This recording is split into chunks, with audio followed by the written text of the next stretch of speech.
questions, or you want me to say something? You have an opening statement. You know, I'm very disappointed in our start. Just wasn't very happy about that. After that, I was super pleased with our players, and you know, to bounce back from the kind of start we had.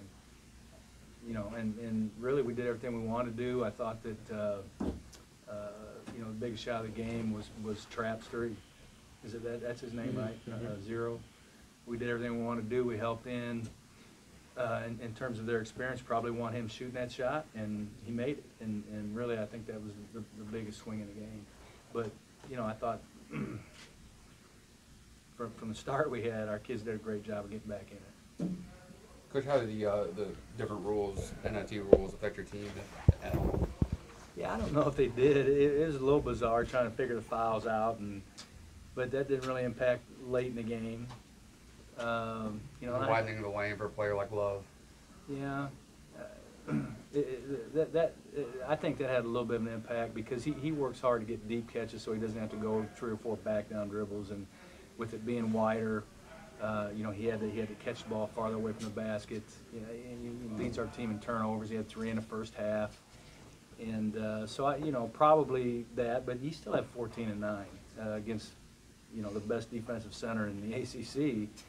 And, you know, I find myself being frustrated with him quite often, and he gets 14 and 9. And so that tells you how good he is, because I think he can be a lot better, and we need him to take a big step. But I do think probably of all the things in terms of the rules, that was probably the one that had the biggest effect on us, and being able for him just to catch the ball a little bit deeper.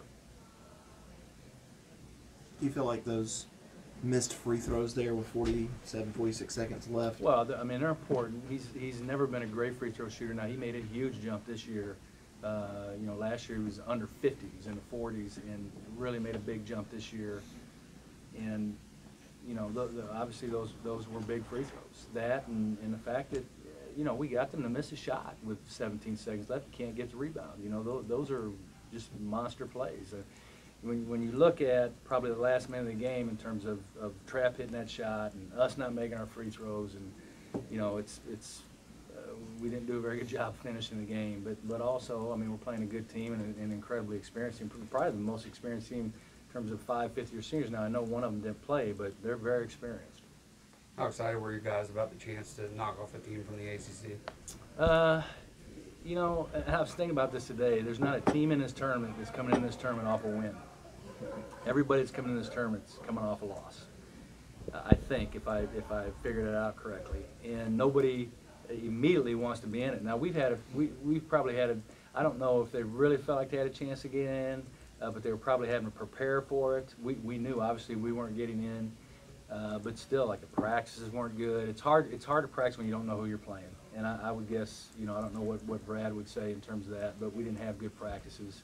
And trying to get your guys motivated. I've done this before. When I was at South Dakota State, we went on the road, and we were an 8 seed, and we beat a 1 seed because they couldn't get over that they were in the NIT and not in the NCAA tournament.